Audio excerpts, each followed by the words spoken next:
అరుణాచలంలోకి వెళ్ళడానికి ఒకటే, పరమేశ్వర నాకేం తెలియదు, నాకున్నవన్నీ పాపాలే, నిన్ను నమ్ముకుని వస్తున్నాను, నువ్వే నన్ను అరుణాచల ప్రవేశం చేయించు అని అడిగినటువంటి వారికి అరుణాచల ప్రవేశం చేయిస్తారు తప్ప, అహంకృతితో కొంచెం డాంబికంగా బయలుదేరితే అరుణాచలంలోకి వెళ్ళరు అని.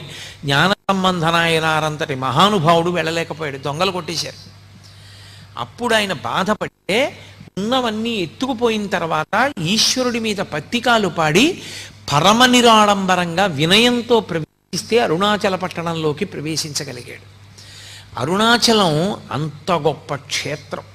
అసౌ యస్తామ్రౌ అర్ణవుత బుభ్రస్సుమంగళ ఏ చేమాగం రుద్ర అభితో దిక్షుస్థితా సహస్రసో వైశాఖం హేడయీమహే అంటుంది రుద్రాధ్యాయం. ఎర్రటి కాంతులు కలిగినటువంటి పరమశివుడు